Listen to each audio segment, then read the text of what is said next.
என்னது டைம் இல்லையா? போன் பேச டைம் இல்ல, ஃபேமிலி டின்னர் டைம் இல்ல, ஷாப்பிங் டேட்டிங் மீட்டிங் எதுக்கும் டைம் இல்ல. Make time. Take that holiday. GT Holiday. GT Holidays, South India's #1 travel brand. Ramadas அறிமுகப்படுத்த வேறுபட்டதாங்க. இது என்ன புது கதையா இது இருக்குது? தெரிஞ்சுங்க நீங்க. நம்ம மேட்டூர்ல ஒரு வன்னி சங்க மாநாடு, அந்த அழைப்பதில் எடுத்து பாருங்க. 18வது இடத்துல வேற நம்மளுடைய டாக்டர் ஐயாவுடைய பெயர் வந்து 18வது இடத்துல அந்த நோட்டீஸ்ல அழைப்பதில் இருக்குது. அப்ப டாக்டர் ஐயாவை கூட்டு வந்து மேல குறைச்சு மைக்கில் அனௌன்ஸ் பண்ணி இவர் தான் டாக்டர் ஐயா, இவர் தான் சமுதாயத்தை பண்ணாரு, அவர் பேரை அவர் உச்சரிச்சு பெரிய லெவலில் அவரை டாக்டர் ஐயா ஃபோக்கஸ் பண்ணி இது எல்லா வன்னி சங்கமும் இப்போ கேட்டு நீங்க போய் கேட்டு தெரிஞ்சுங்க. டாக்டர் ஐயாவுக்கு ரொம்ப தெளிவாகவே தெரியும், இது மாநில அரசு எடுத்தால் செல்லாதுன்னு டாக்டர் ஐயாவுக்கு தெரியும். மாநில அரசாக குடிவாரை கணக்கெடுப்படுத்தால் அது ஏற்றுக்கொள்ளாத நீதிமன்றம் என்பது அன்புமணிக்கு நன்றாக தெரியும். அவர்களுடைய சட்ட ரீதியாக இருக்கக்கூடிய நடவடிக்கை எல்லாத்துக்கும் தெரியும். தெரிந்திருந்தும் இதை சொல்லுவதற்கு ஒரே காரணம் 2026 தேர்தல் வந்துவிட்டது. கடலூர், தருமபுரி, சேலம் இந்த மாதிரி எல்லா பகுதிகளும், விழுப்புரம் போன்ற பகுதிகள்லாம் காவல்துறையை வச்சு கண்மூடித்தனமா ரோட்ல உட்காந்து அடி, சரியான வன்னினா திறந்தவங்களாம் துரத்தி அடிச்சது அதிமுக. நீ வன்னினா ஆமா ஆடி கையகால உடைப்பாங்க, துரத்தி அடினா இவ்வளவுதான் இல்லை, கண்மூடித்தனம் அடி. பல 10 நாள் 15 நாள் வன்னி இளைஞர்கள்லாம் ஊட்ட விட்டு போனான். வன்னியர்களுக்கு இந்த 10.5% இல்லை 15% வரது வாய்ப்பு இருக்குது. சரி, கிட்டத்தட்ட 2லேருந்து 2.5 கோடி வன்னிய மக்கள் தமிழ்நாட்டில் வாழ்றாங்க. பெரும் மக்கள் தொகை கொண்ட ஒரு சமூகம். இந்த சமூகத்தில் இந்த மாதிரி வாய்ப்பு கிடைக்கும். ஆனால் மத்திய அரசாங்கத்தை இவங்க நிர்பந்தம் பண்ணுவது கிடையாது, மத்திய மோடியிடம் பேசுவது கிடையாது. அங்கெல்லாம் விட்டுட்டு அரசியலுக்காக நடக்காத ஊருக்கு போகாத ஊருக்கு வழி தேடுற மாதிரி இங்கே தமிழ்நாடு அரசு எடுக்கலாம். தமிழ்நாடு அரசு டாக்டர் ஐயா அவர்கள் இன்றைக்கு போராட்டத்தை வன்னிய சங்கமாக பிரிந்திருந்த தமிழ்நாடு முழுவதும் பிரிந்திருந்த வன்னிய சமுதாயத்தை ஒருங்கிணைத்து வன்னிய சங்கம் என்று ஒரு குடையின் கீழ் கொண்டு வரப்பட்டு ஒரு போராட்டம், இந்த கல்வியிலும் வேலை வாய்ப்பிலும் இந்த சமூகம் தான் பின்தங்கி இருக்கிறது என்பதை இந்த உலகுக்கு எடுத்து சொன்னார் டாக்டர் ஐயா. அதில் மாட்டுக்க ஒரு உழைப்பை நான் என்றைக்கு கொச்சப்படுத்த மாட்டேன். டாக்டர் ஐயா பொறுத்தவரை அவர் உழைப்பு, அவருடைய தியாகம் அதெல்லாம் கொச்சப்படுத்த வரல. உள்ளதை உள்ளபடி மனசாட்சிப்படி டாக்டர் ஐயா அவர்கள் அவ்வளோ பாராட்டு விழா பண்ணி வீரபாண்டியாக இருக்கிறார். பாராட்டு விழா பண்ணி சால்வை போட்டு மஞ்சத்துண்டை போட்டு, இந்த மஞ்சத்து எப்பயுமே உங்க உடம்புல இருக்கணும்னு சொல்லி போட்டு விட்டு, இந்த வன்னிய சமுதாயம் உயிர் உள்ளவரை உங்களுக்கு நன்றி கடன் பட்டிருக்குது, நாங்கள் மறக்கவே மாட்டோம் அப்படின்னு போட்டு அனுப்பிச்சு விட்டாரு. ஜெயலலிதா அவர்கள் அடுத்தடுத்து குண்டர் சட்டம், தேசிய பாதுகாப்பு சட்டங்களை போட்டு சித்திரவதை செய்து கடைசியில் இறந்தே போனார். அவருடைய குடும்பம் இன்னைக்கு என்ன நிலையில் இருக்குது? அவர் குடும்பம் கொடுத்த ஸ்டேட்மெண்ட்டை நீங்கள் படித்து பாருங்கள். காடுவெட்டி குரு மகன் பேசுவதை பாருங்கள், காடுவெட்டி மகள் பேசுவதை பாருங்கள், காடுவெட்டி அம்மா பேசுவதை கேளுங்க. இன்னைக்கு அந்த குடும்பம் இன்னைக்கு பல துயரங்கள், துன்பத்துக்கு அளவே கிடையாது. எந்த விழா எடுத்து பாதிக்கப்பட்ட குடும்பத்துக்கு இந்த மாதிரி போராட்டம் கலந்துக்கிட்டீங்க வன்னி சங்க சார்பாக, அறக்கட்டளை சார்பாக, இந்த குடும்பத்துக்கு 10 லட்சம், இந்த குடும்பத்துக்கு 10 லட்சம் என்று 10 லட்சம் ரூபாய் ஒரு 20 பேர் போது என்ன ஆகிட போகுது? ஒரு 2 கோடி 10 லட்சம் தான் வரப்போகுது. அதை கொடுத்துருக்கலாமே. உடனே உங்களுக்கு கடைசி வேலை அந்த குடும்பம் போய் நீங்களே தீ வச்சு நீங்களே போங்க, அந்த குடும்பத்துக்கு பாருங்க, வீட்டை போய் பாருங்க. நான் சொல்லி தர வேண்டியது நீங்களே போங்க. அதன் தமிழர்களுக்கு வணக்கம். பல்வேறு துறைகளில் ஆக சிறந்த ஆளுமைகளை சந்தித்து நாம் நேர்காணல் எடுத்து வருகிறோம். அந்த வகையில் இன்றைக்கு நம்மோடு இணைந்திருக்கிறார் முன்னாள் நாடாளுமன்ற உறுப்பினரும் சட்டமன்ற உறுப்பினருமான திரு SR பார்த்திபன் அவர்கள். அவரிடம் கேட்பதற்கு நிறைய இருக்குன்னா வாருங்கள், அவரிடமே கேட்போம். வணக்கம் SRP சார், எப்படி இருக்கீங்க? நல்லா இருக்கேன். வன்னியர்களுக்கு தமிழ்நாட்டிலே துரோகம் செய்த ஒரு கட்சி, அதே போல ஒரு முதல்வர்னா திரு ஸ்டாலின் தான் அப்படின்னு திரு அன்புமணி ராமதாஸ் குற்றம் சாட்டி இருக்கிறார். இந்த குற்றச்சாட்டு முற்றிலும் தவறான குற்றச்சாட்டு என்பதை வன்னிய மக்களுக்கு நன்றாக தெரியும். இது அரசியலுக்காக பேசக்கூடிய ஒரு விஷயமா தான் இருக்குது. அதுதான் நீங்கள் பார்க்கணும். மரியாதைக்குரிய டாக்டர் ஐயா அவர்களும் அன்புமணி ராமதாஸ் அவர்களும் சமீப காலமாக திராவிட முன்னேற்ற கழகத்தை வன்னியர்களுக்கு எதுவும் செய்யாதது போலவும், வன்னியர்களுக்கு எதிரான ஒரு கட்சி என்ற ஒரு பிம்பத்தை கட்டமைப்பதற்கு, உருவாக்குவதற்கு தமிழ்நாடு முழுவதும் ஒரு பிரச்சாரம் செய்து வருவது உண்மையிலேயே இந்த வன்னிய சமுதாயத்துக்கு 100% இன்றும் செய்து கொண்டிருக்கிற ஒரு இயக்கம் திராவிட முன்னேற்ற கழகம் என்பதை நன்கு அறிந்திருந்தும் கூட, இது தேர்தல் ஆண்டாக இருக்கின்ற ஒரே காரணத்தால் இவர்கள் இந்த தேர்தல் நேரத்தில் ஒரு குழப்பத்தை ஏற்படுத்தி வன்னியர்களுக்கு எதுவும் செய்யவில்லை என்ற ஒரு மாய தோட்டத்தை உருவாக்கி அதன் மூலமாக அரசியல் லாபம் தேடுவதற்காக பேசுவது முற்றிலும் தவறான ஒரு போக்கு என்பதை இந்த நேரத்தில் நான் பதிவு செய்ய விரும்புகிறேன். ரெண்டாவது, நீங்கள் கேட்டீங்க வன்னியர்களுக்கு இடஒதுக்கீடு விஷயத்திலிருந்து எல்லாத்திலும் திமுக எதிராகவே இருக்கிறது என்பது பாட்டாளி மக்கள் இருக்கக்கூடியவர்களெல்லாம் குற்றம் சாட்டுகிறார்கள் என்று சொன்னீர்கள். அதுவும் தவறு. திராவிட முன்னேற்ற கழகம் இந்த வன்னிய சமுதாய மக்களுக்கு என்ன செய்தது, அதிமுக என்ன செய்தது என்பதை பிரித்து பார்க்க வேண்டும். தொடர்ந்து செய்து கொண்டிருக்கக்கூடிய ஒரு இயக்கத்தை தொடர்ந்து அவமானப்படுத்தினால் இந்த சமுதாயத்து மீது ஒரு நம்பகத்தன்மையும், இந்த சமுதாயம் நன்றில்லாத சமூகம் என்ற ஒரு பிம்பத்தை கட்டமைக்கிறார்கள். அது முற்றிலும் தவறானது. இந்த சமுதாயம் எல்லோருக்கும் வாழ வைத்த ஒரு சமுதாயம். இன்றைக்கு விவசாயத்தை மட்டுமே முழுமையாக நம்பி உழைக்கின்ற சமுதாயத்தினுடைய பிள்ளைகள் இன்றைக்கு எல்லா துறையிலும் கால் பதித்து வருகிறார்கள் என்பதற்கு காரணம் திராவிட முன்னேற்ற கழகம் என்பதை மறந்துவிடக்கூடாது. ஐயா இல்லையா சொல்றேங்களுக்கு ஐயா போராட்டம் நான் சொல்றேன், ஐயா பத்தி சொல்றேன். டாக்டர் ஐயா அவர்கள் இன்றைக்கு போராட்டத்தை வன்னிய சங்கமாக பிரிந்திருந்த தமிழ்நாடு முழுவதும் பிரிந்திருந்த வன்னிய சமுதாயத்தை ஒருங்கிணைத்து வன்னிய சங்கம் என்று ஒரு குடையின் கீழ் கொண்டு வரப்பட்டு ஒரு போராட்டம், இந்த கல்வியிலும் வேலை வாய்ப்பிலும் இந்த சமூகம் பின்தங்கி இருக்கிறது என்பதை இந்த உலகுக்கு எடுத்து சொன்னார் டாக்டர் ஐயா அவர்கள். அதில் மாட்டுக்க ஒரு உழைப்பை நான் என்னைக்கு கொச்சப்படுத்த மாட்டேன். டாக்டர் ஐயா பொறுத்தவரை அவர் உழைப்பு, அவருடைய தியாகம் அதெல்லாம் கொச்சப்படுத்த வரல. ஆனால் காலத்துக்கு ஏற்ப யாராவது சொல்லுவதை கேட்டுக்கொண்டு கடுமையாக எதிர்த்து பேசுவது அது ஒரு நம்பகத்தன்மை இல்லாத போயிடும். அதிமுக ஆட்சியில் தான் போராடுறோம். எம்ஜிஆருக்கு ஒன்றுமே தெரியல, எம்ஜிஆர் நினைவில்லாமல் இருந்தார்னு அன்புமணி சொல்கிறார். 87 போராட்டத்தில் நாங்களாம் களத்தில் இருந்தவர்கள். அன்றைக்கி அன்புமணி 84 களத்தில் வன்னி சங்க போராட்டத்தில் களத்திலே இல்லை அதை நீங்கள் புரிஞ்சுக்கணும். ஒன்று ஐயா சொல்லியிருப்பாரு, சொல்லுங்க. ஐயா சொல்லியிருப்பார். ஐயா சொன்னது தெரிஞ்சுட்டு தான் பேசுகிறாரு. பட் இன்னொரு விஷயம் என்னன்னா, எம்ஜிஆர் அவர்களுக்கு ஆட்சி காலத்தில் தான் அந்த 13 ஆண்டு காலத்தில் 10 ஆண்டுகள் தான் வன்னி சங்கம் ரொம்ப வேகமாகுது. டெய்லியும் ஆர்ப்பாட்டம் போராட்டம் தமிழ்நாடு போல நடந்துட்டு இருக்குது. அப்போ எம்ஜிஆர் தூங்கிட்டா இருந்தார்? எம்ஜிஆர் தெரியாதா? உளவுத்துறை இருக்குது, இப்போ மந்திரி இருக்கிறாங்க, பண்டோடியார் பக்கத்துலேயே இருக்கிறாரு, அது சொல்லியிருக்க மாட்டாங்களா? இப்போ அது கூட தெரியாமல் இருந்திருப்பார் எம்ஜிஆர். ஒன்றுமே தெரியலன்னா அது என்ன, யார் நம்புற மாதிரி ஆகுது? 10 வருஷம் ஒன்றுமே தெரியல எம்ஜிஆருக்கு. அதனால் அவங்க சாலை மறியல் வந்தாச்சு. சாலை மறியல் போராட்டத்தில் அதுக்கு முன்னாடி 6 மாதத்துக்கு முன்னாடி சொல்கிறாங்க பெரிய சாலை மறியல் பண்ண போகிறோம் என்று அறிவிப்பு செய்யப்பட்டு கிராம டாக்டர் ஐயா அவர்கள், வன்னிய தலைவர்கள் எல்லோரும் போகிறோம். இந்த மாதிரி நம்ம கல்வி வேலை இடஒதுக்கீடு சாலை மறியல் பண்ணுறோம், மறியல் பண்ணி உரிமை நிலைநாட்டுறோம், 7 நாள் தொடர் சாலை மறியல் பண்ணலாம் என்ற அறிவிப்பு சொல்லப்பட்ட பிறகு ஆங்காங்கே நடக்கிறது. இந்த போராட்டமே ஒரு அமைதியான மூலம் 2 நாள் போச்சு. கடலூர், தருமபுரி, சேலம் இந்த மாதிரி எல்லா பகுதியிலும், விழுப்புரம் போன்ற பகுதிகளெலாம் காவல்துறை வச்சு கண்மூடித்தனமா ரோட்டில் உட்காந்து அடி, சரியான வன்னினா பிறந்தவங்களாம் துரத்தி அடிச்சது அதிமுக. நீ வன்னினா ஆமாம் ஆடி கையகால உடைப்பாங்க, துரத்தி அடினா இவ்வளோதான் இல்லை, கண்மூடித்தனம் அடி. பல 10 நாள் 15 நாள் வன்னி இளைஞர்கள்லாம் விட்டு போனான். பிரிட்டிஷ்காரன் எப்படி வன்னிய சமுதாயத்தையும் தேவர் சமுதாயத்தையும் இது அடங்க மறுக்கிற சமூகம், இந்த சமூகம் குற்ற பரம்பரை அறிவிப்பு செய்யப்பட்டு இதில் உள்ள வன்னியர்களும் வன்னி இளைஞர்களோ தேவர் மக்களும் தேவர் இளைஞர்களும் எங்கேயாவது வெளியூருக்கு சொந்தக்கார வீட்டுக்கு போனால் கூட இந்த ஸ்டேஷனில் தெரிவித்து அந்த ஸ்டேஷனை கையெழுத்து போடணும், காவல் நிலையங்களை கண்காணிப்பிலேயே தொடர்ந்து இருக்கணும்னு போட்டிருந்தாங்க. அதுபோலவே எம்ஜிஆர் அவர்களும் இந்த வன்னியர்களை ஒரு குற்ற பரம்பரை கருதி அடித்து துன்புறுத்தி கொடுமைப்படுத்தி 21 பேர் சுட்டார். கிட்டத்தட்ட 30 பேர் பாதிப்பு துப்பாக்கி சூட்டில், 21 பேர் செத்து போனால் மீதி இருக்கிற 9 பேர் கை கால் வராமல் படுத்து கிடந்து பல பேர் செத்து போயிட்டான். அந்த குடும்பம்லாம் எங்கே என்னாச்சுன்னு தெரில, எல்லாம் போயிடுச்சு. அப்புறம் காவல்துறை நைட்டில் துரத்தும், இவன் போய் கிணத்துல கை உடைஞ்சவன், கால் உடைஞ்சவன், கண்ணு போனவன், கோமா ஸ்டேஜுக்கு போனவன், அது மாதிரி ஆயிரக்கணக்கான பேர் அது இன்னைக்கு உயிரோட இழுத்துட்டு கிடக்குது. பல பேருக்கு பாவமாக. நாங்களாம் சில இடத்துல போனால் காசு கொடுத்துட்டு வருவேன், இன்னைக்கு அந்த கிராமத்துக்கு போனால் தெரியும், போனால் அவங்களுக்கு சில உதவிகள் நான் பண்ணிட்டு வருவேன். இப்படி தான் இந்த சமுதாயம் தொடர்ந்து எம்ஜிஆரால் கொடுமைப்படுத்தப்பட்டது. இது ஒரு புறம். எம்ஜிஆர் கடைசியில் ஒண்ணுமே செய்யல, கடைசி செத்து போயிட்டார், முடிஞ்சு போச்சு. எம்ஜிஆர் செஞ்சிருக்கிறதா அவங்க சொல்றாங்க. ஒண்ணுமே செய்யலங்க.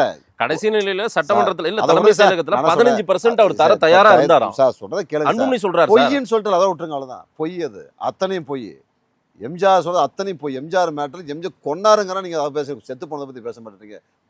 கொன்னு கேவலப்படுத்தி கடைசியை வரலும் எம்ஜிஆர் வண்டிகளை கூப்பிட்டு பேச மாட்டேட்டார்.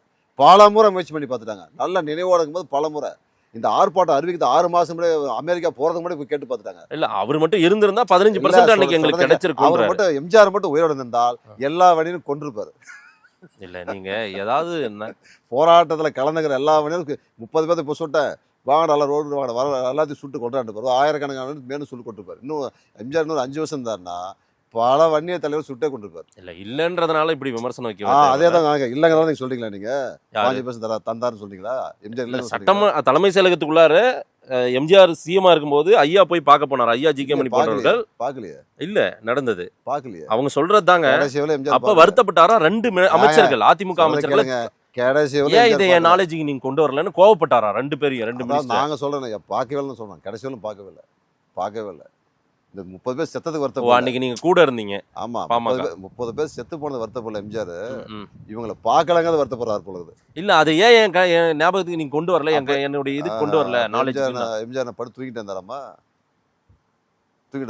போராட்டம் நடக்கும்போது தூக்கிட்டாரா? சரி, சும்மா அதெல்லாம் பேசக்கூடாது, வாதத்துக்காக பேசக்கூடாதுங்க. ஒரே ஒரு விஷயம் நான் சொல்றது கேட்டுங்க. அதுக்கப்புறம் கலைஞர் வந்தாருங்க.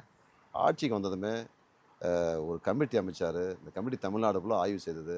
ஆய்வு செய்த ரிப்போர்ட்டை கொடுத்ததுக்கப்புறம் வன்னியர் உள்ளிட்ட 108 சமுதாயத்தை ஒருங்கிணைத்து, அந்த 108 சமுதாயம் 70-80 பேர் பார்த்தீங்கன்னா இந்த சமுதாயம் ஒரு 50,000 20,000 மைனாரிட்டி கம்யூனிட்டி தான் அவங்களாம் ஒன்று சேர்த்து ம். ஏன் அந்த அளவு ஒன்று சேர்த்து கொடுக்குறாருன்னா அப்போ வந்து சட்டநாதன் கமிஷன்லேருந்து ஆரம்பித்து எல்லாருமே ஒரு கமிட்டியெல்லாம் கொடுக்கும்போது இது யாராவது நீதிமன்றத்துக்கு எடுத்து கலைஞரே அப்போ கேட்குறாராம் சொல்கிறாங்க ம்.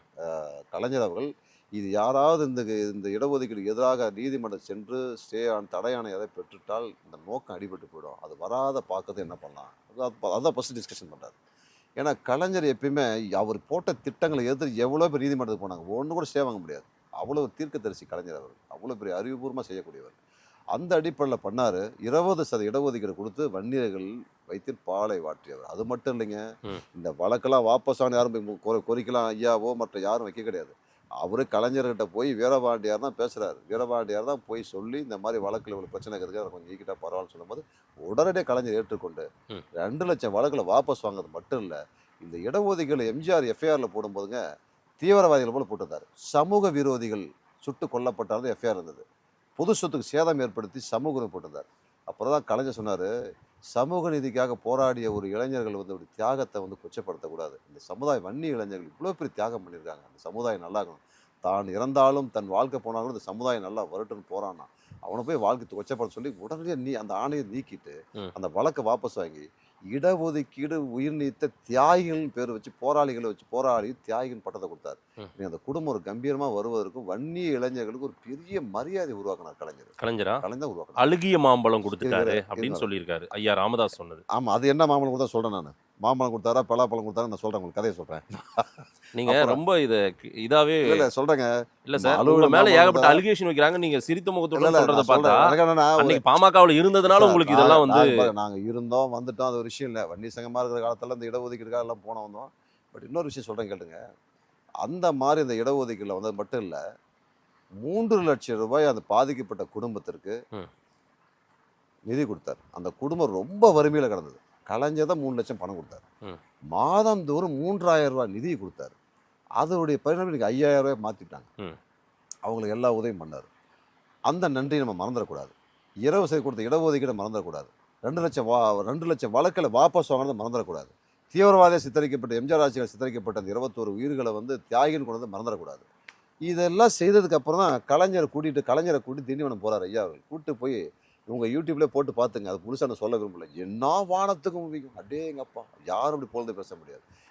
உள்ளதை உள்ளபடி மனசாட்சிப்படி டாக்டர் ஐயா அவர்கள் அவ்வளோ பாராட்டு விழா பண்ணி வீரபாண்டியார் அங்கே இருக்கிறார். பாராட்டு விழா பண்ணி சால்வை போட்டு மஞ்சத்துண்டை போட்டு இந்த மஞ்சத்து எப்பயுமே உங்கள் உடம்புல இருக்கணும்னு சொல்லி போட்டு விட்டு இந்த வன்னிய சமுதாயம் உயிர் உள்ளவரை உங்களுக்கு நன்றி கடன் பட்டிருக்குது, நாங்கள் மறக்கவே மாட்டோம் அப்படின்னு போட்டு அனுப்பிச்சி விட்டார். பரவாயில்ல, அப்போ அந்த சமுதாயம் நன்றியோட தான் இருக்குது எல்லாரும் நினச்சாங்க. அதே ஆண்டில் ஜெயலலிதா போய் பார்த்துட்டார். ஜெயலலிதா பார்த்து கூட்டணி வச்சுட்டார். 5 முறை அதிமுக கூட கூட்டணி வச்சுக்கிறார். மாறி கூட்டணி வச்சார்.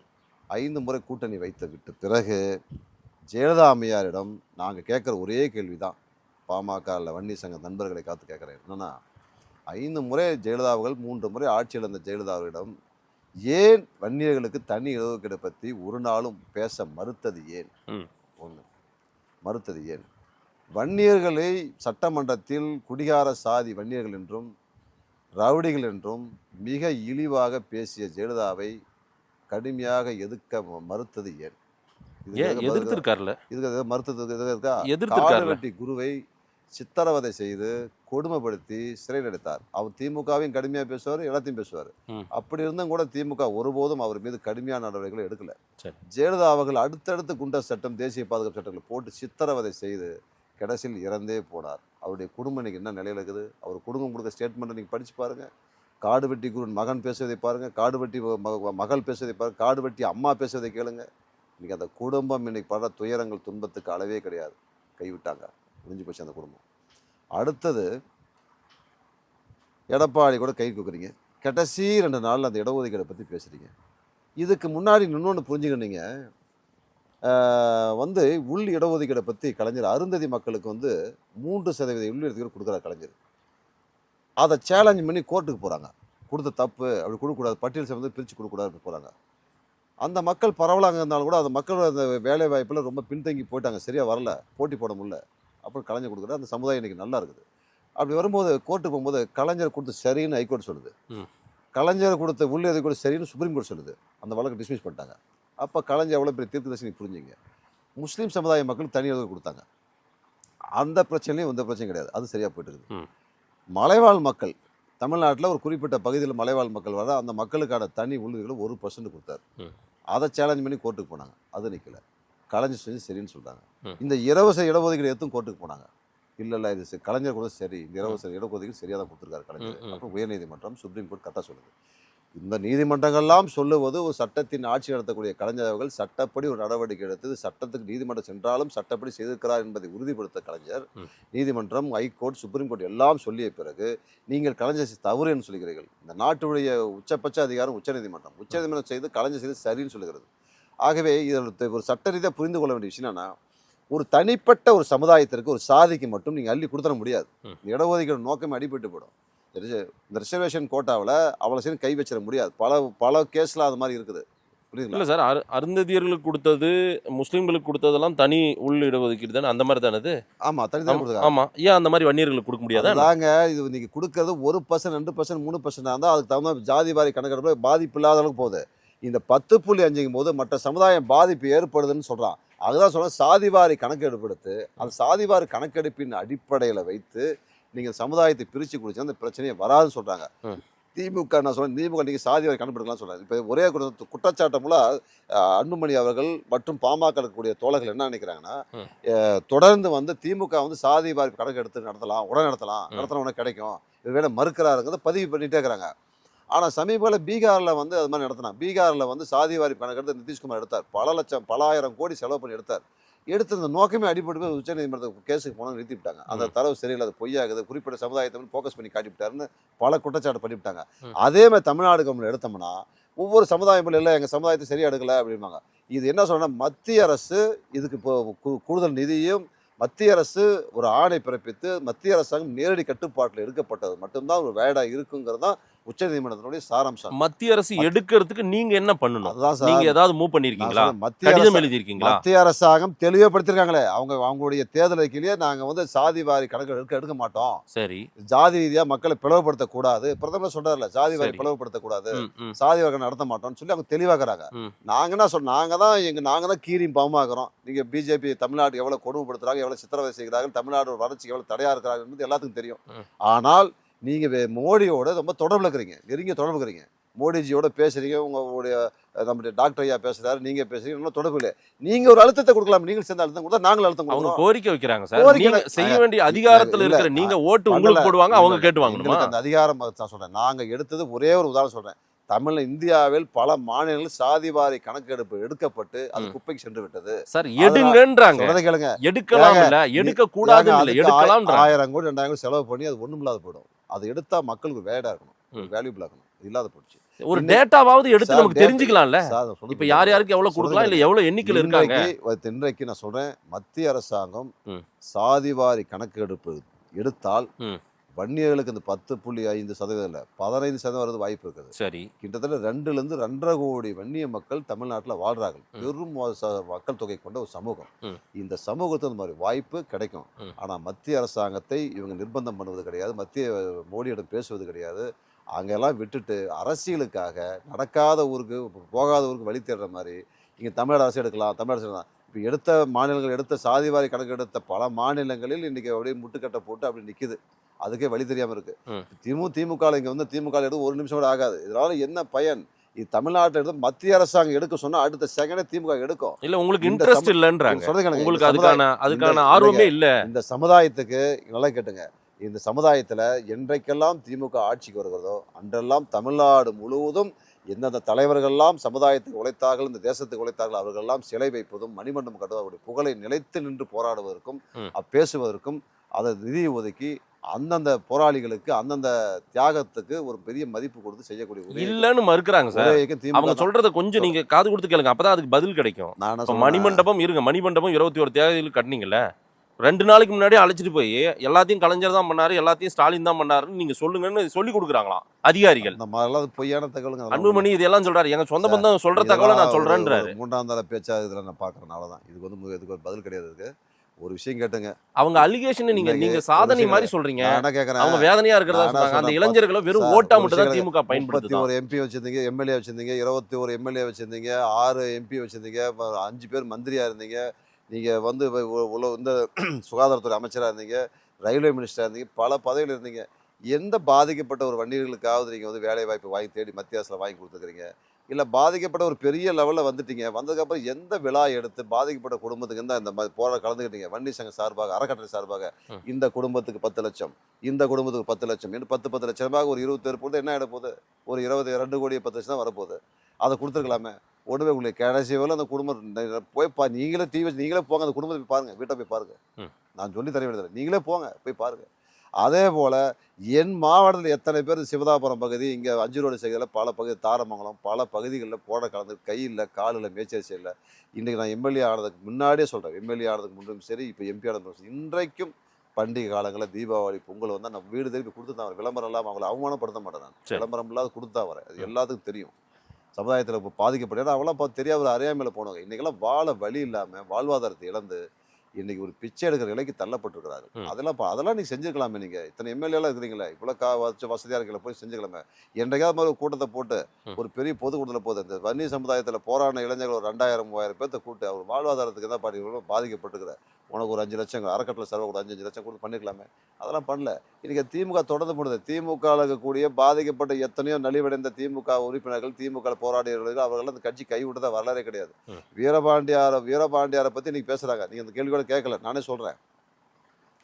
வீரபாண்டியார் இந்த திராவிட முன்னேற்ற கழக சித்தாந்தத்தை ஏற்றுக்கொண்டு பெரியார், அண்ணா, கலைஞருடைய வழியில் தடமாறாமல் அவர் உறுதியாக இருந்து விசாகாலத்தில் அடிபட்டு எவ்வளோ பிரச்சனை இருந்தாலும் கூட இந்த இயக்கத்துக்கு எம்ஜிஆர் எவ்வளோ துன்புறுத்தியும் கூட திமுக வளர்த்தவர். எம்ஜிஆர் துன்புறுத்தினாரா? ஆமா, எம்ஜிஆர் பொய் வழக்கப்பட்டார். இன்னைக்கு இருக்கிற முதல்வர் உட்பட அவருடைய அத்தனை அநீதிகளுக்கும் அத்தனை அவர் இன்னல் பட்டதுக்கும் எம்ஜிஆர் வீரபாண்டியாரை நான் 15 வயது நேரடியாக அறிமுகப்படுத்திட்டேன். எனக்கு வீரபாண்டியாரை ரொம்ப பிடிச்ச ஒரு தலைவர். எனக்கு அவர் வீரபாண்டியாரை விசா காலத்தில் அடித்து சித்திரவதை பண்ணாங்க. சித்திரவதை பண்ணி எவ்வளோ கொடுமைகளை சந்தித்து வந்தார். அவர் வந்ததுக்கப்புறமும் கலைஞர் எப்பயுமே வீரபாண்டியார் மாதிரி ஒரு தனி பாசம். தளபதி அதே மாதிரி தான். தளபதி அவர்களும் வீரபாண்டியாரை தன்னை உயிராக நேசித்தவர். அவர் எப்பயும் என்ன பேச ரசிக்கக்கூடியவர் வீரபாண்டியார் ரசிப்பாங்க. அப்படிப்பட்ட ஒரு தலைவரை இன்றைய பாட்டாளி மக்கள் கட்சி சார் 96 நினைக்கிறேன், 2006 சேலம் கலெக்டரேட்டில் அந்த வீடியோ உங்களை அமிச்சு பார்த்து போட்டு பாருங்கள். 4 எம்எல்ஏ சேலத்தில் இப்போ பாமக. இதுவரை சேலம் மாவட்டத்தில் வீரபாண்டியார் அதிமுகவாக இருந்தாலும் ஒரு தமிழ்நாட்டில் இருக்கிற அத்தனை கட்சி, சேலத்தில் எத்தனை கட்சி இருந்தாலும் வீரபாண்டியார் தலைவரை மாற்றி பேச மாட்டார். தலைவர் வீரபாண்டியார் சொன்னால் சரிப்பா அப்படின்னு போவாங்க. அந்த அளவுக்கு அவர் மேலே ஒரு மரியாதை வச்சுருந்தாங்க எல்லாருமே. பாட்டாளி மக்கள் கட்சி வந்ததுக்கப்புறம் அவரை உரிமையில் இவ்வளோதான் இல்லைங்க, அவ்வளோ தரகுறவாக பேசினாங்க. ஆடி அப்படியே இருக்குது, கெட்ட வார்த்தையில். யாரு? பாட்டாளி மக்கள் கட்சி வீரபாண்டியார் அவ்வளோ வல்கரா 4 எம்எல்ஏ கூட்டம் போட்டு கலெக்டரேட்டில் அவ்வளோ வல்கரா பேசினாங்க. அதே போல இன்னொரு விஷயம் சொல்கிறேன். நம்முடைய மறைந்த வீரபாண்டி செழியன் அவர் இருந்தார். அவர் ரொம்ப எளிமையானவர். எல்லாரும் நல்லா அழகாக பழகுவார். எல்லாரும் போவாங்க, எல்லா பசங்களும் போவாங்க. கட்சிக்கு அப்பாற்பட்டு அவர்கிட்ட எல்லாருமே பழகுவோம். நாங்களாம் அப்போல்லாம் நல்லா க்ளோஸாக இருப்போம். அவரை நம்முடைய ஜிஹெச்சில் ஒரு நர்ஸ் இறந்துடுறாங்க. அந்த மாதிரி ஏதோ சூசைட் பண்ணிச்சு இறந்துட்டாங்க. அதை லிங்க் பண்ணிங்க இவரை கைது பண்ண சொல்லி அந்த குடும்பத்துக்கு எவ்வளோ கெட்ட பேர் பண்ணுமோ அவ்வளோ கெட்ட பேர் பாட்டாளி மக்கள் கட்சி ரோட்டில் காது கூசுகிற வார்த்தைகளை அப்படி தலைகுனிஞ்சு போகிற அளவுக்கு அவ்வளோ சேத்த வாரி பூசின ஒரு பாட்டாளி மக்கள் கட்சி இன்னைக்கு ஆடு நினைதுன்னு ஓனாய் எழுந்த கதையா இன்னைக்கு நீங்கள் வீரபாண்டியாரை பற்றி பேசுறீங்க. இதெல்லாம் சேலத்தில் இருக்கக்கூடிய வன்னியர்கள்லாம் ஏதோ ஒன்றும் தெரியாத மாதிரியும் இல்லை. அதுதான் அருள் சொல்றாரு, பாமக எம்எல்ஏ அவர் இன்னைக்கு மக்கள் பிரதிநிதி சார். ஒரு விஷயம் கேளுங்க, மக்கள் பிரதிநிதியா இல்லையா உங்களை மாதிரி அவரும் எம்எல்ஏவா இன்னைக்கு இருக்காரு. அவர் விஷயம் சொல்ல கேளுங்க. இன்றைக்கு வீரபாண்டியாரை பொறுத்தவரை அவர் தியாகத்தை இன்றைக்கும் திராவிட முன்னேற்ற கழகம் 100 எத்தனை ஆண்டுகளும் மறக்காது. இன்றைக்கு மறக்காது. இல்ல அவரை கஷ்டப்படுத்தியவர்களுக்கு ஊதுகுழலா திரு ஸ்டாலின் இருந்தாருன்றாரு. அவரை சிறைக்கு ஜெயலலிதா அவர்கள் பொய் வழக்கு எப்பயுமே அதிமுக வரும்போதெல்லாம் ஒரு சோதனையான காலமாக தான் இருக்கும் வீரபாண்டியாருக்கு. எவனோ செஞ்சுட்டு போவான் ஒன்று வீரபாண்டியார். ஏன்னா வீரபாண்டியார் எப்பயுமே கலைஞருக்கும் திமுக மட்டும் கட்டுப்படுவார். இந்த உலகத்தில் யாரும் கட்டுப்பட மாட்டார். அவர் ஒரு வீரம் தான். ஒரு சேலத்து சிங்கம்னா ஒரு சிங்கம் தான், யாரும் பயப்பட மாட்டார். அப்படிப்பட்ட ஒரு தலைவனை எப்போ வந்தாலும் இந்த ஜெயலலிதா ஆட்சிக்கு வரும்போதெல்லாம் சேலத்தில் என்னடா ஜெயலலிதா எப்போ வேணால் ஆட்சிக்கு வரட்டும், ஆனால் சேலமோட தனி கண்ட்ரோல் இல்லையா, அதிமுக கண்ட்ரோல் இருக்காது. இங்கே அவ்வளோ ஒரு எல்லாத்து நிர்வாகம் எதாக இருந்தாலும் அவர் சொன்னால் கேட்பாங்க எல்லாருமே. அந்த அளவுக்கு மக்களை ஒன்றி போன ஒரு தலைவர் வீரபாண்டியார். அப்போ வரும்போதெல்லாம் பொய் வழக்கு வீரபாண்டியார் மேலே பொய் வழக்கு போட்டு சித்திரவதை பண்ணாங்க. நான் அதை பேசினேன் 2013 நான் வந்து தலைவாசல் கூட்டத்தில் நான் பேசினேன். வீரபாண்டியார் அப்போ இந்த திமுக இல்லைனாலும் கூட 2013 நான் வீரபாண்டியார் செய்தது என்ன, இந்த கட்சிக்கு என்ன பண்ணாங்க, ஜெயலலிதா வந்து மிகப்பெரிய துரோகம் பண்ணாங்க. வீரபாண்டியார் சாவுக்கு வந்து ஜெயலலிதா காரணம். வீரபாண்டியாருடைய கொலை செய்த வீரபாண்டியாரை கொலை செய்தவள் ஜெயலலிதான்னு சொல்லி நான் பேசினேன். ஏன்னா அங்கேருந்தே பிடிச்சி போய் கோயம்புத்தூர் ஜெயிலில் 10 நாள் போட்டாங்க என்ன. வீரபாண்டியார் வந்து செய்யாத ஒரு தவறுக்கு அவரை வந்து இப்போ சித்திரவதை பண்ணி அவரை ஒரு குண்டா சட்டத்தை கைது செய்யப்பட்டு நீதிமன்றத்துக்கு கோயம்புத்தூருக்கும் வெள்ளூருக்கும் அங்கேயும் அலைகழிக்கப்பட்டு அவர் உடல்நிலையே கெட்டு போற சூழலை உருவாக்கி அவர் இறந்து போனதுக்கு 100% அதிமுக தான் காரணம். இல்ல பாமக அருள் வந்து அவர்கிட்ட நிறைய ஆதாரம் இருக்கா சார். திமுக தான் ஐயா ஸ்டாலின் தான் நிறைய ஆதாரம் இருக்கு, நான் எடுத்து காட்டான்றாரு. சொல்றது கேளுங்க, நான் சொல்றதை மட்டும் கேளுங்க. இது வந்து இத்தனை நான் சொல்றது நீங்க அருள மதிப்பு கொடுக்க மாட்டேன்றீங்க. மக்கள் பிரதிநிதி ஒரு விஷயங்கள் சார், அன்புமணி ராமதாஸ் சொல்றது மொத்தமே பொய்ன்றீங்க. சொல்லுங்க சார், இத்தனை நடந்ததும் இதெல்லாம் நான் சொல்ல அத்தனை பத்திரிகை செய்தி ஆதாரங்கள். வீரபாண்டியார் வேதனையோடு சொன்ன செய்தி இதெல்லாம். பாதிக்கப்பட்டவரே வேத சொன்னார். இந்த அதிமுக ஆட்சிக்கு வரும்போது என்ன சித்திரவதை பண்றாங்கன்னு வேதனையோடு சொன்னார். அப்படி அவர் சொல்றதை கேட்பீங்களா? அவரை வீரபாண்டியாரை ஒழிச்சு கட்டுன்னு சொன்ன பாமக பேச்சு கேட்பீங்களா? வீரபாண்டியார் ஒழிச்சு கட்டுன்னு அவருடைய புகழுக்கு களங்கம் ஏற்படுத்தி அவமானப்படுத்தி சித்திரவதை ஜெயலலிதா ஒரு பக்கம் பண்ணாலும் இவங்க ஒரு பக்கம் சேலத்தில் அவமானப்படுத்துறது. இவர்களை கொண்டு போய் ஒரு பெரிய இடத்துல உட்கார வச்சு வீரபாண்டியாரை ஏங்க ராமதாஸ் அறிமுகப்படுத்த வீரபாண்டியார் தாங்க. இது என்ன ஆமாங்க, இது தெரிஞ்சுங்க. நீங்க நம்ம மேட்டூர்ல ஒரு வன்னி சங்க மாநாடு அந்த அழைப்பதில் எடுத்து பாருங்க. 18வது இடத்துல நம்மளுடைய டாக்டர் ஐயாவுடைய பெயர் வந்து 18வது இடத்துல அந்த நோட்டீஸ்ல அழைப்பதில் இருக்குது. அப்போ வந்து வீரபாண்டியார் வந்து அந்த வன்னி சங்க கூட்டத்துக்கு பெரிய லட்சக்கணக்கான பேர் மேட்டூர்ல கூட்டம் கூடுறாங்க. அந்த கூட்டத்தில் கலந்துக்கும் போது டாக்டர் ஐயா வராரு. அப்போ வீரபாண்டியார் சமுதாயம் தமிழ்நாடு முழுவதும் வீரபாண்டியார் சொன்னாலாம் கேட்பாங்க, வன்னி சமுதாயம் கேட்பாங்க. அவருக்கு அது ஒரு மரியாதை கொடுத்துருந்தாங்க எல்லாருமே. அப்போ மேட்டூரில் அந்த கூட்டம் நடக்குது. வீரபாண்டியார் வந்து கலந்துக்கும் போது டாக்டர் ஐயா பின்னாடி வச்சு உட்காந்துக்கிறார். அப்போ சொல்கிறாங்க, இப்போ டாக்டர் ஐயா திடீர்னு வந்துருக்காருங்க, இவர் டாக்டர் சமுதாயம் பண்ணுறாருன்னா அவருக்கு போய் படித்தவங்களுக்கு சமுதாயக்கான எல்லாத்துக்கும் படிச்சு நல்லா மரியாதை கொடுப்பாரு. அப்போ டாக்டர் ஐயாவை கூப்பிட்டு வந்து மேலே குறைச்சி மைக்கில் அனௌன்ஸ் பண்ணி இவர் தான் டாக்டர் ஐயா, இவர் தான் சமுதாயத்தை பண்ணுறாரு, அவர் பேரை உச்சரித்து பெரிய லெவலில் அவரை டாக்டர் ஐயா ஃபோக்கஸ் பண்ணி இது எல்லா வண்டி சொல்லும் இப்போ கேட்டு நீங்கள் போய் கேட்டு தெரிஞ்சுங்க. ஐயா ராமதாஸ் அவர்களை அறிமுகப்படுத்தியதே வீரபாண்டியார். அவரை வந்து பெரிய லெவலில் வந்து ஃபோக்கஸ் பண்ணது கோவப்பட போகிறாங்க சார் வன்னியர் மக்கள் பார்த்தா இந்த பேட்டியை பார்த்தா. ஆமாம், ஐயாவுக்கு தெரியுமே, நீங்கள் ஐயாவுக்கு தெரியுமே. வீரபாண்டியார் வந்து டாக்டர் ஐயாவுக்கு அவ்வளோ மரியாதை கொடுக்கும். ஆனால் நீங்களாம் ஐயாவை தலைவராக ஏற்றுக்கிட்டு அன்னைக்கு அவரோட பயணிச்சு சாதி அதான் சொன்ன இடஒதுக்கீடு கல்வி வேலை வாய்ப்புல ஒரு முன்னுரிமை வரட்டுமே கேட்குது. எல்லா அந்த போராட்டத்தில் எல்லா கட்சியும் கலந்துக்கிட்டாங்க. சரி, வன்னியர் மட்டும் வன்னியர்கள் எந்த கட்சி இருந்தாங்களோ நாட்டில் அத்தனை கட்சி வன்னியர்களும் இந்த போராட்டம் கலந்துக்கிட்டாங்க. தனிப்பட்ட முறையாக அதை சொந்தம் கொண்டாட முடியாது. எல்லா வன்னியர்களும் போராடினாங்க.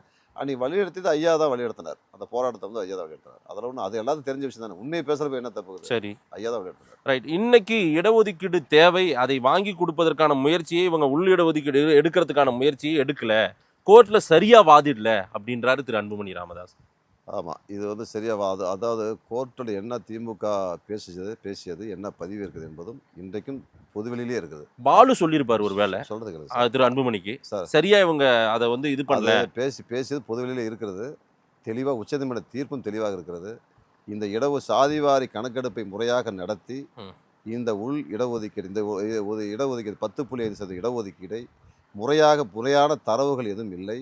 அவசர கதியில் ஆட்சி போக ஒரு 2 நாள் ஆட்சி விட்டு போக வேண்டிய சூழ்நிலையில் அவசரமாக தேர்தலுக்காக இந்த சமுதாயத்தை வந்து பகடகையாக ஆக்கி வன்னிய சமுதாயத்தை ஏமாற்றி வாக்களை பெறுவதற்காக திட்டம் போட்டு 10.5% அறிவிப்பு செய்துவிட்டு நாங்கள் தான் அறிவிப்பு செய்தோம் சொந்தம் கொண்டாடி பட்டாசு வெடித்து மகிழ்ச்சி தெரிவித்தார்கள்.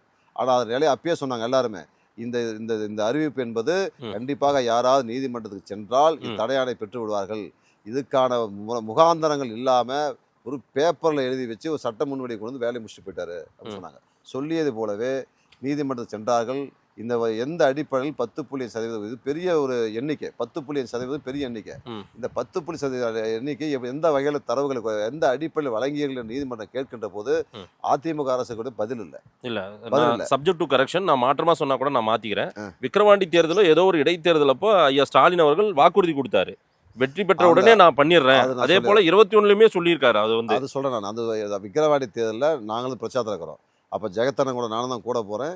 ஒரு ஒரு கூட்டத்தில் நாங்கள் கீழே நின்றுக்கிறோம். அப்போ வந்து நம்முடைய தலைவர் முதல்வர் பேசும்போது சொன்னார். என்ன சொன்னார்னா, நம்முடைய கட்சி ஆட்சிக்கு வந்தவுடன் வன்னியர்களுக்கான அந்த இடஒதுக்கீடை சட்ட ரீதியாக அணுகி முறையாக உங்களுக்கான உரிமைகளை கண்டிப்பாக முன்னின்று பெற்று தருவோம்னு சொல்லியிருந்தோம். சொன்னது தான், சொல்லாமல் சொன்னது தான். ஆனால் இன்றைக்கும் அந்த தரவுகளை பேசினா நீதிமன்றம் அதுக்குள்ளே இவங்க அவசரமாக பண்ணதன் விளைவாக நீதிமன்ற தடையானை அதிமுக பண்ணது தவறை அதை சரி செய்வதற்கு கண்டிப்பாக கால அவகாசம் தேவைப்படும். மத்திய அரசாங்கம் இது அதுக்கப்புறம் மத்திய அரசு உச்ச நீதிமன்றம் பல தீர்ப்புகளை ஒவ்வொன்று அடுத்தடுத்து தீர்ப்பு வந்துருச்சு. இப்போ வந்து குடிவாரி கணக்கெடுப்பை மிக சரியாக பண்ணால்தான் இந்த வன்னியர்களுக்கான தனி 15 13 16 17 அந்த மக்கள் தொகைக்கு ஏற்ப கண்டிப்பாக ஒவ்வொரு சாதிக்கும் அவரவர்கள் ஜாதிக்கு எவ்வளவு இருக்குது என்பதை பிரித்து அது மத்திய அரசாங்கம் செய்ய வேண்டிய வேலை. இதை மாநில அரசு மட்டுமே செய்தால் மாநில அரசுக்கு எப்படி பீகாரில் நிதிஷ்குமார் எடுக்கும்போது யாதவர்கள் எண்ணிக்கை கூட்டி சொல்லி விட்டார்கள், அந்த சமுதாயத்தை குறைச்சி சொல்லி எல்லாம் பெரிய கலவரம் ஆயிடுச்சு. பீகார் ஃபுல்லா எங்கள் சமுதாயம் இன்னும் அதிகமாக இருக்கும், ஒரு பொய்யான வேலையை பண்ணிட்டார் நிதிஷ் பண்ணிட்டாரு அப்படின்னு குற்றச்சாட்டை சுமத்தி நீதிமன்றத்துக்கு போனாங்க. இந்த நீதிமன்றத்தை சென்ற பிறகு இது மத்திய அரசாங்கம் சேர்ந்து செய்ய வேண்டும் ஒரு தீர்ப்பு கொடுத்தாங்க. நின்று போச்சு. அப்படி அதே தான் இங்கேயும் நடக்கும். நீங்க அப்படி சொல்றீங்க இல்ல, அந்த தீர்ப்பு தானே இங்கேயும் நடக்கும். Right sir. ஐயா ராமதாஸ் அவர்கள் சட்டமன்றத்துக்கு 2-3 முறை வந்து ஐயாவிடம் திரு ஸ்டாலின் அவர்களிடம் கோரிக்கை வைக்கும்போது நான் ஒரு ஸ்பெஷல் செஷனே வந்து சட்டசபையில் நடத்தி இதை நான் வந்து அறிவிக்கிறேன், அதற்காக ஒரு செஷன் நடத்த போறோம் நம்ம சட்டசபையில அப்படின்னு வாக்குறுதி கொடுத்தாராமே, அதெல்லாம் எதுவுமே பண்ணலன்றாங்க. வந்து அந்த வாக்குறுதி கொடுத்தாரா கொடுக்கலையாங்கிறது நமக்கு தெரியும். ஐயா சொல்லி ராமதாஸ் சொல்றாருங்க, அன்புமணி சொல்றாரு. ஏங்க அவங்க சொல்ல வேண்டிய விஷயத்துல இது ஒண்ணு தொடர்ந்து சொல்லிட்டு தானே வராங்க. ஏதாவது ஒண்ணு பொய்யா இருக்கலாம், நீங்க எல்லாமே பொய்ன்னு சொன்னா எப்படி சார்? எல்லாம் பொய்ன்னு சொல்ல வரல நானு. அவர்கள் சொல்லியதை வந்து நம்ம மத்திய அரசாங்கம் எடுக்கணும்னு இப்ப டாக்டர் ஐயாக்கும் தெரியாமல், ஏன்னா இந்த விஷயத்துல டாக்டர் ஐயா முழு நேரம் இதே வேலையா இருக்காரு, அவருக்கு தெரியாமல இல்ல. டாக்டர் ஐயாக்கு ரொம்ப தெளிவாகவே தெரியும் இது மாநில அரசு எடுத்தால் செல்லாதுன்னு டாக்டர் ஐயாக்கு தெரியும். மாநில அரசா குடிவாரி கணக்கெடுப்படுத்தால் அது ஏற்றுக்கொள்ளாத நீதிமன்றம் என்பது அன்புமணிக்கு நன்றாக தெரியும். அவர்களுடைய சட்ட ரீதியாக இருக்கக்கூடிய நடவடிக்கை எல்லாத்துக்கும் தெரியும். தெரிந்திருந்தும் இதை சொல்லுவதற்கு ஒரே காரணம் 2026 தேர்தல் வந்து விட்டது. ஆகவே இந்த விஷயத்தை கையில் எடுத்துக்கொண்டு இந்த 6 மாதம் 7 மாதம் ஓட்டினால் ஏதோ ஒரு கட்சியோட கூட்டணி வைத்து மீண்டும் வெற்றி பெற வேண்டும் சூழலை அவர் நினைக்கிறார். அதான் அந்த ஒரு காரணமாக தான் இருக்கும்போதே ஒவ்வொரு தேர்தலையும் பாருங்க. அதிமுக ஆட்சிக்கு வந்து 30 MP இருக்கும்போது பேசதே கிடையாது. டெல்லியில் ஆட்சி எடுக்கும் போது அதை பற்றி பேசுறது கிடையாது. ஆட்சியில் இல்லாத போது எந்த ஒரு பதவி இல்லாத போது இந்த விஷயம் திரும்ப கையில் எடுத்துக்கிறீங்க. திருப்பி நீங்கள் ஒரு 10-15 எம்எல்ஏ வந்துட்டு திரும்ப அதை பற்றி பேச மாட்டீங்க. எடுத்து பாருங்க, கடந்த காலங்கள் எடுத்து பாருங்க. அதிமுக 5 முறை உறவு வச்சிருக்கீங்க, கூட்டணி 5 முறை கூட்டணி வச்சிருக்கீங்க. சரி, அப்போலாம் நீங்கள் பேசாதவரை இப்போ பேசுறீங்க. நீங்கள் சொல்லணும்ல எங்களுக்கு வந்து அப்போ நீங்கள் திண்டிவனத்தில் பேசின பேச்சில் அது தவறா சொல்லுங்க. தவறாக பேசுனீங்களா? இப்போ திண்டிவனத்தில் ஐயா கலைஞரை கூட்டி கொண்டு பாராட்டு விழா தவறான பாராட்டு விழாவா? சமூக நீதி காத்த முதல்வர் பட்டம் கொடுத்தது தவறா போச்சா? இந்த மஞ்சள் சுண்டி எப்பவுமே நீங்கள் எடுக்கக்கூடாதுன்னு சொல்லி உத்தரவு போட்டு நீங்கள் அவருக்கு பாசத்தோடு பேசி போட்டு அது பொய்யா? சொல்லுங்க. இதெல்லாம் பேசக்கூடாது. கலைஞர் எத்தனை 21 இப்போ தியாகியார் வச்சாரு, பணம் கொடுத்தாரு, கேஸை வழக்கு வாபஸ் வாங்கினாரு, இடஒதுக்கீடு கொடுத்தாரு. இதெல்லாம் பேசாம எதுவுமே செய்யாத அதிமுக பத்தி ஒரு வார்த்தை கூட அட்டாக் பண்ண இல்ல சார். இன்னைக்கு ஐயா ஸ்டாலின் அவர்கள் கேட்கிற ஒரே ஒரு விஷயம் சார், ஐயா ஸ்டாலின் அவர்கள் இன்னைக்கு இதை வந்து அவங்களுக்கு வாங்கி கொடுக்கறதுக்கான முயற்சி ஏன் எடுக்கலன்னா, இந்த சமூகத்தை வந்து இந்த சமூக இளைஞர்களை வந்து ஒரு ஓட்டா மட்டும் தான் பயன்படுத்திக்கணும், அவங்க வழக்குகள் பாயறதை பற்றி கவலைப்படுறதில்ல, அந்த சமூகம் வளர்ச்சி அடையலைன்றதை பற்றி கவலைப்படுறதில்ல, ஓட்டு வங்கி நாங்கள் வந்து வன்னியர் சமூகம்னா ஓட்டு வங்கி, இதுதான் திமுகவினுடைய நிலைப்பாடு அப்படின்றாங்க அவங்க. அதாவதுங்க இந்த விஷயத்தில் நீங்கள் போடணும், ஓட்டு வங்கின்னு பேச முடியாது. 15 வருஷம் மத்திய ஆட்சியில் கூட்டணியில் இருந்த பாமக 2% இடஒதுக்கீடு மத்தியிலே கேட்டு பெற மறுத்தது ஏன்? பேச மறுத்தது ஏன்? இதுக்கு எதாவது விடக்குதா? கேட்டு சொல்லுங்கள். 2வது, அதிமுகவோட ஆட்சியில் இருந்தீங்க, தொடர்ந்து அதிமுக கூட்டணி பெரிய லெவலில் எங்களால் தான் அதிமுக ஆட்சிக்கு வந்து மாறுதட்டி சொல்லி கொண்டிருந்த நீங்கள் அதிமுக ஆட்சியில் இந்த குடிவாரி கணக்கெடுப்பு எடுத்திருந்து 15% இடஒதுக்கீடு பெற்றுக்கலாமே, அப்போ ஏன்னு கேட்கல? அப்போ விட்டுட்டீங்க. திமுக எப்போதெல்லாம் செய்கிறாங்களோ செய்கிற கட்சியை பார்த்து குறை சொல்லிட்டே இருந்தீங்கன்னா அது என்ன நியாயம்? நான் கேட்குறது. அதிமுக ஒன்றுமே செய்யலை, திமுகவை இவ்வளோ செய்துன்னு சொல்கிறதுக்கு ஒரு வாய்ப்பு இவ்வளோ இருக்குது. திருப்பி நீங்கள் நியாயமான முறையில் கேட்கலாம். நீங்கள் நியாயமான ஒரு சட்ட ரீதியாக கேட்டால் செல்லுமா செல்லாது சொல்லலாம். திசை திருப்ப முயற்சி இது எப்பவுமே மத்திய அரசாங்கத்தை செய்ய வேண்டிய விஷயத்த மாநில தான் செய்யணும்னு சொல்லி திசை திருப்பி ஒரு பெரிய அலிகேஷனை வன்னியர் மக்கள் உருவாக்க நினைக்கிறீங்க. ஆனால் வன்னியர் மக்கள் தெளிவாக்குறாங்க இந்த விஷயத்தில். இது வந்து சென்ட்ரல் கவர்மெண்ட் தான் எடுக்கணும் அப்படின்னு தெளிவாக்குறாங்க. சென்ட்ரல் கவர்மெண்ட் எடுக்காத விளைவு தான் இது நிற்குது. நிதிஷ்குமார் எடுத்து நிற்குது, பல ஸ்டேட்டில் இடத்துல அப்படி நிற்குது. இது நிதிஷ்குமார் ஸ்டே கொடுத்ததுக்கு அப்புறம் ஆந்திராவே எடுக்குன்னு சொல்லி அறிவிப்பு சொன்னது கூட நிறுத்திட்டாங்க. அவங்க எடுக்கல, நிறுத்திட்டாங்க. சந்திரபாபு எடுக்கணும்னு நினைச்சாருங்க. நிதிஷ்குமார் ஸ்டே ஆர்டர் பார்த்துட்டு அவர் அறிவிப்பா நிறுத்திக்கிட்டாரு, செய்யல. இது போல இதே தான் பிரச்சனை வரும். இன்னைக்கு எடுத்து அந்த இளைஞர்களை நல்வழிப்படுத்தணுன்ற எண்ணப்பாடே உங்களுக்கு கிடையாது. அவங்க வந்து அவங்க அப்படியே இருக்கட்டும், அவங்க கேள்வி கேட்க வந்துடக்கூடாது அப்படின்ற ஒரு எண்ணம். ஒரு ஆயிரக்கணக்கான வன்னிய சமுதாயத்தை படித்த இளைஞர்கள் மெடிக்கலுக்கு போயிருக்காங்க, சப் இன்ஸ்பெக்டர் வேலைக்கு போயிருக்காங்க, அரசு பணிகள் பல பதவிகளுக்கு போயிருக்கிறாங்க. அதெல்லாம் தரவுகள் வந்து தெளிவாக இருக்குது. 2வது விஷயம், இந்த இடஒதுக்கீடு எவ்வளோ பேர் பயனடைஞ்சாலும் எங்கள் குடும்பத்தில் 2 பேர் டாக்டர் ஆகிட்டாங்க. இந்த இடஒதுக்கீடு இந்த 20% வந்தனால தான் டாக்டர் ஆகிருக்கிறாங்க. புரியுங்களா? இன்னும் எங்கள் சொந்தக்கார பையன் எஸ்ஐ ஆனால் எஸ்ஐ இப்போ செலெக்ஷன் இடஒதுக்கீடு கோட்டம் தான் அவனுக்கு எஸ்ஐ கிடைச்சது. இப்படி பல டிபார்ட்மெண்ட்டில் கிடைச்சதா இருக்குது. அதெல்லாம் இல்லைன்னு மறுக்க முடியாது. தனி இடஒதுக்கீடு கேட்கறது நியாயம்தான், இல்லைன்னு சொல்ல. ஆனால் அது சட்ட ரீதியாக போய் வேலிட் ஆகணும். எப்படி கலைஞர் அவர்கள் வந்து சிறுபான்மை மக்களுக்கும் அருந்ததி மக்களுக்கும் மலைவாழ் மக்களும் கொடுத்து உறுதி பண்ணாரோ அதுபோல இருக்கணும். இன்னொரு விஷயங்களை தலித்து மக்களுக்கு கூட பல ஸ்டேட்டில் எப்படியே தெரியாது. இந்த தமிழ்நாட்டில் கூட 2% ரைஸ் பண்ணி தான் கொடுத்தாரு. சரி, பட்டியல மக்களுக்கு அந்த இடஒதுக்கீட்டில் வந்து ரைஸ் பண்ணிருக்கேன்னா, இந்த இடஒதுக்கீடை பொறுத்தவரை ஒரு மத்திய அரசாங்கம் என்பதை விட உச்சநீதிமன்றம் பல்வேறு வகைகளை பல சட்டங்கள் ரீதியாக பல்வேறு திட்டங்களை கைட்லைன் கொடுத்துருக்குறாங்க. அதை நீங்கள் வைலேஷன் பண்ணலாம் போக முடியாது. எப்ப சாத்தியம் சார்? அதுக்குள்ளேயே தான் நடக்கும். எப்ப சாத்தியம், எப்ப பண்ண போறீங்க? இடஒதுக்கீடு எப்ப சாத்தியம் என்று சொன்னால், பிஜேபி அரசு குடிவாரி கணக்கு எடுத்துட்டாங்கன்னா, சாதிவாரி கணக்கு எடுத்துட்டாங்கன்னா, இது 100% செயல்படும். சோ இந்தியா முழுக்க சாதிவாரி கணக்கெடுப்பு எடுக்காமல் வன்னியர் உள்ளிடஒதுக்கீடு கிடைக்காது வந்து நம்முடைய மரியாதைக்குரிய காங்கிரஸ் பேர் இயக்கம் ராகுல் காந்தி அவர்கள் தேர்தல் பரப்பில சொன்னார். சரி, காங்கிரஸ் ஆட்சி மீண்டும் ஆட்சி அணையில் ஏறினால் நாடு முழுவதும் சாதிவாரி கணக்கெடுப்பை நடத்துவோம் என்று சொல்லி தேர்தல் அறிக்கையில கொடுத்துருக்காங்க காங்கிரஸ். ஆனா பிஜேபி என்ன சொல்றாங்கன்னா, நாங்க மக்களை சாதி ரீதியாக பிளவுபடுத்த விரும்பவில்லை, சாதி ரீதியாக கணக்கு எடுக்க மாட்டோம் அப்படின்னு சொல்றாங்க. அதுல என்ன உள்நோக்கம் இருக்குதுன்னு சொல்லுங்க பார்க்கலாம். எந்த காலத்திலையும் பட்டியல மக்களோ பிசியோ எம்பிசியோ மேல வந்துடக்கூடாது என்பதில் பிஜேபி தெளிவா இருக்குது. சோ எஸ்ஆர் பார்த்திபன்றீங்க, மறுபடியும் திமுக ஓட்டு போடுங்க, காங்கிரஸ் ஓட்டு போடுங்க, அப்பதான் இது நடக்கும்ன்றீங்க. வன்னியர் சமூக மக்களுக்கு இதான் சொல்றீங்களா நீங்க? திமுக ஆட்சிக்கு வந்ததுக்கு அப்புறம் எத்தனை திட்டங்கள் தமிழ்நாட்டில் தளபதி அவர்கள் தமிழ்நாடு முதலமைச்சராக பொறுப்பேற்ற பிறகு சொல்லாததையும் செய்து காட்டியிருக்கிறார். இன்னைக்கு நாட்டில் நீ பெண் சமுதாயம் தலை நிமிர்ந்து நடக்கக்கூடிய சூழலை உருவாக்கி இருக்கிறார். இன்றைக்கி வந்து அவர்களுக்கு வந்து மாதந்தோறும் ஊக்கத்தொகையும் இலவச பஸ் திட்டம், வேலை வாய்ப்பு, எல்லாத்துலையும் பெண்களுக்கு முன்னுரிமை, மக்கள் எளிமையாக சந்திக்கக்கூடிய ஒரு மக்கள் போய் ஒவ்வொரு மாவட்டமாக சந்திக்கிறார். எல்லா ஊர்லேயும் மனுக்களை பெறுவதும் மக்களுடைய ஆட்சியை மிக சிறப்பாக தமிழ்நாடு முதலமைச்சர் கலைஞர் வழியில் அண்ணா வழியில் நம்முடைய தமிழ்நாடு முதலமைச்சர் அவர்கள் மிக சிறந்த ஒரு ஆட்சியை கொடுக்கிறார். அவருடைய ஆட்சிக்கு நற்சான்றாக தான் பல வெற்றிகளை குவித்து வருகிறார். அதன் தொடர்ச்சியாக 2026 திராவிட முன்னேற்ற கழகம் மிகப்பெரிய வெற்றி அடைந்து அண்ணன் தளபதி அவர்கள் முதலமைச்சராக வருவார் என்பதில் மாற்றுக்கிறது கிடையாது. நீங்க வந்து வன்னியர் சமூக ஓட் பேங்க் வந்து பெரிய அளவுக்கு இருக்கு. திமுக அதை வாங்கணும்னா இதை முன்னிறுத்தி தான் ஐயா ராமதாஸ் அவர்களும் அன்புமணி ராமதாஸ் அவர்களும் 26 இப்போ பயணிக்க போறாங்க. நல்லாவே தெரியுது. இதை எப்படி எதிர்கொள்ள போறீங்க? அதாவது வன்னியர்களுக்கு வந்து என்னென்ன செய்தோம் என்பதை நீங்கள் மறந்துடக்கூடாது. இப்போ வந்து கோவிந்தசாமிக்கு வந்து மணிமண்டபம் சிலை கட்ட பண்ணாங்க. 21 சிலையும் அங்கே நினைவு மண்டபம் கட்டப்பட்டது. இதெல்லாம் அந்த வன்னியர்களுடைய தியாகத்தை போட்டுக்கின்ற வகையில் தான் இருக்குது. தொடர்ந்து வன்னிய சமுதாயம் மட்டுமல்ல, தமிழ்நாட்டில் பிற்படுத்தப்பட்ட தாழ்த்தப்பட்ட சிறுபான்மை மக்கள் வன்னிய மக்கள் உள்ளிட்ட அனைவருக்கும் நல்லது செய்யக்கூடிய ஒரு இயக்கம் திராவிட முன்னேற்ற கழகம் தான். இது சமூக நீதி இயக்கம்.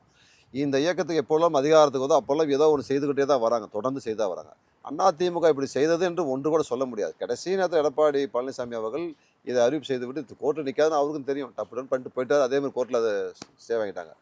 இப்போது மீண்டும் சொல்கிறேன், திமுக ஆட்சிக்கு வரும் 2024 மாற்றுகிறது. அடுத்த முறை காங்கிரஸ் ஆட்சிக்கு வந்ததுன்னா தேர்தல் அறிக்கையில் சொல்லியிருக்காங்க, காங்கிரஸ் ஆட்சிக்கு வந்தவுடன் நாடு முழுவதும் குடிவாரி கணக்கு முறையாக எடுக்கப்பட்டு அதோடு சேர்ந்து மாநில அரசும் சேர்ந்து இணைந்து தமிழ்நாட்டில் எடுக்கப்படுகின்ற சூழ்நிலை வருகின்ற போது கண்டிப்பாக அவரவர் என்னென்ன தமிழ்நாட்டிலுடைய எத்தனை சாதிகள் இருக்கிறதோ அத்தனை சாதிகள் எண்ணிக்கையின் அடிப்படையில் இந்த இடஒதுக்கீடு 100% இடஒதுக்கீடு பிரித்து வழங்குவதற்கு நல்ல வாய்ப்பாக இருக்கும், வெளிப்படைத்தன்மையோடு இருக்கும்.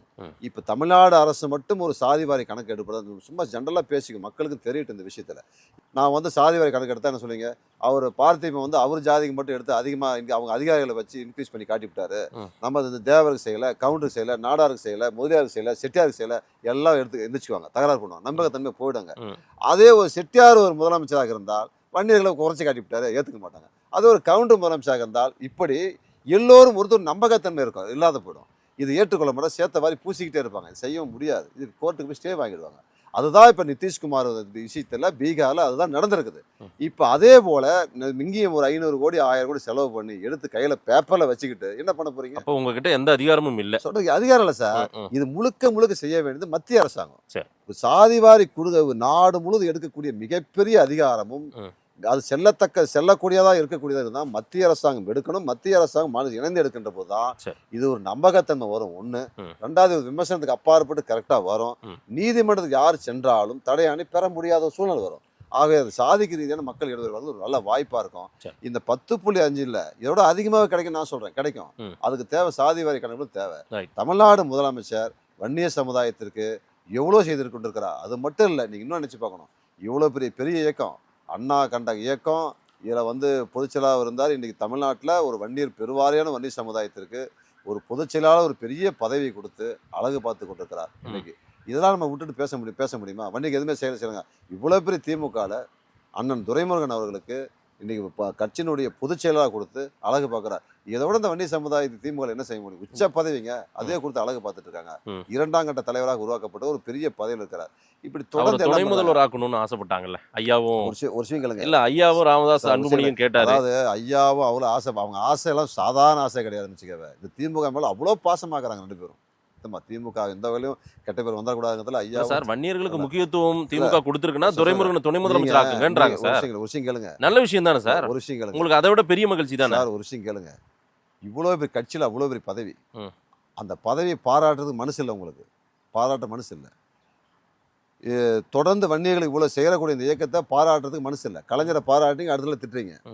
இப்போ இன்னைக்கு என்ன உங்கள் நகர்வு இப்போ எங்கே இருக்குது? இப்போ அப்படியே எடப்பாடி பக்கம் நகர்வு கொண்டு போயிட்டு இருக்கிறீங்க. இப்போ பிஜேபிக்கும் டாட்டா கட்டி போடுவீங்க, அது எல்லாத்துக்கும் தெரியும். அங்கேருந்து இங்கே போயிடுவீங்க, அப்புறம் அங்கே போய்ட்டு அங்கே போயிடுவீங்க. இது தொடர்ந்து இதை நடக்கிறதா வாடிக்கை மக்கள் பார்த்து நடக்கிறாங்க. என்ன இவங்க கூத்தெல்லாம் எல்லாம் பார்த்து சலிச்சு போச்சு. இந்த படம் நம்மளாலே ஓடாது. யார் சொல்றது உண்மைன்னு மக்கள் சொல்லுவாங்க. மக்கள் நல்லா சொல்லுவாங்க. நல்லா செஞ்சால் நல்லா நடக்கும். இவங்க எடுக்கிற எல்லா படமும் மக்கள் ரிஜெக்ட் பண்ணிட்டு தாங்கிறாங்கன்னு முடிவு பண்ணிங்க. நன்றி திரு எஸ்.ஆர். பார்த்திபன். வணக்கம்.